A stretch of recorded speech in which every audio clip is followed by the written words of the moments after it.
Now, I bet former Towie star Marielle Falcone wanted to give his son the biggest hug over the weekend after he found himself in A&E for 4 hours when 2-year-old Parker Jacks got a piece of sweet corn stuck up his nose. It was a wasted trip, though, as sometimes these things are, because Parker Jacks coughed and sneezed it out himself. Oh, my goodness, this reminds me of my youngest, Kiki. I think she was about 6 and I'd shoved a ring on her finger and it was too tight. She'd warned me, but I didn't listen.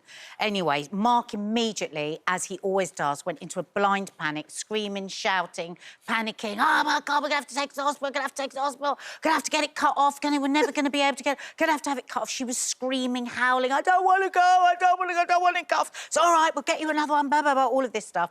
Get into the car, and she goes from screaming, like, terrified, to just totally giving up, ashen-coloured, just like limp.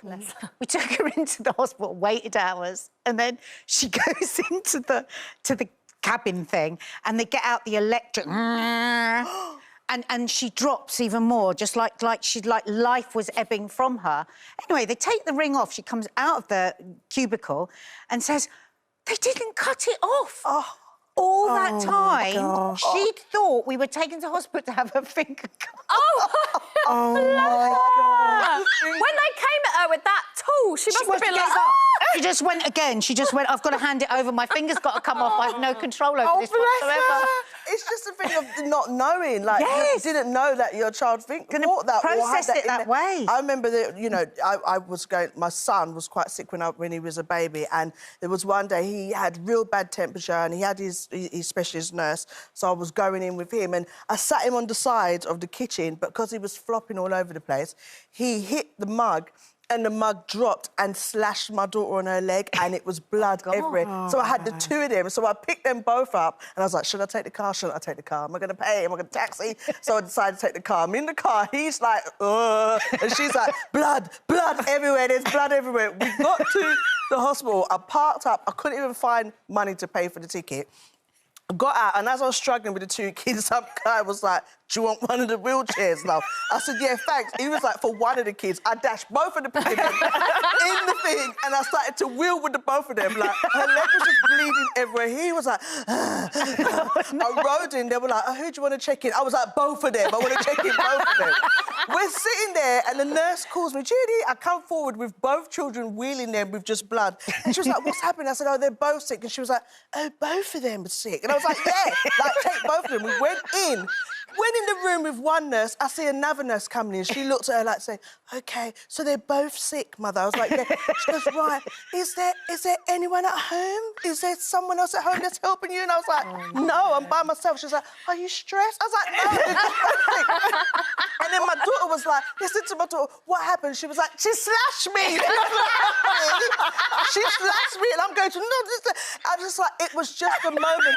They were literally assessing me. I was like, hello, I'm training to be a social worker. You know what I mean? You can see why they would think of you so They were both so sick, but they were amazing, you know, glued her up. Honest, I was just out of it. Kept my son, and then, yeah. But at least you held it together. I'm one of those people, I can seem calm. Like, I'll be like, it's fine. Like, Parker, my eldest, has asthma, so we've been in and out of hospital with him over the years. And there was just one particular time where Wayne was out, and Parker woke up and he couldn't breathe, and it was the first time on my own that I've had to deal with it. So I was like, oh, my God. And, you know, that typical not wanting to cause a scene, rung 111 instead of 999, and she was like, I can hear him, I'm going to send you an ambulance. So I was like, OK, rang Wayne and was like, you need to get back now. Put the phone down and then rang him back, but drive slowly and carefully, but get here fast. Put the phone back down. And then I just had this moment where I was like, I was literally holding my firstborn, and I thought, he could die right now in my arms and there's nothing I can do about it. And then just in that moment, I just felt the blood drain from my head, and I was like, I'm going to pass out. You can't pass out right now. So I literally ran downstairs as quickly as I could, holding him, found whatever I could, which happened to be a Capri Sun, for some sugar, ran back upstairs. I don't know why I had to go back upstairs, laid on the floor, put my feet up on my bed with Parker still on top of me, trying to drink a Capri Sun. And then I had to do the same in hospital when he cracked his head open, laying there. He's like, fine, got a towel on his head, blood everywhere, like, Mummy, when are we going in? I'm on the floor in the waiting room with my feet up on the chairs because I'm like, otherwise Mummy's going to pass out and I'm going to be no use to anyone. Because to other people, I suppose, it would look like, gosh, she's a bit relaxed when the child's head's got open. Eating a chocolate bar lying with your feet up. Just having a snack. Well, that's like the complete opposite from when Alfie went in because he'd got crayon stuck up his nose and his dad's calling, panicking and sort of saying, you know, I think there's something up his nose. And I was on the news that day and I was like, well, the timing doesn't work for me, so he's going to be fine. It can wait until I get home from work and then we'll deal with it. And then got home and I was like, oh, yeah, you're right, there is something stuck up there. Well, I tell you what, I'll get dressed and then we'll wander down to the hospital and get it sorted out. And I'm just quite calm because panicking to me doesn't solve anything whatsoever. And then we got down to the hospital and I was like, yeah, I think he's got something up there. And they're like, yeah, no, he has. Well, all right, so should we try and get it out then? He says, yeah, OK. So we did, I think it's called like the mother's breath or mother's something anyway. We then just blew into his mouth and then it popped out. And I was like, oh, brilliant. Thanks so much. See you later. So you took him to the hospital and then treated him yourself. Yeah.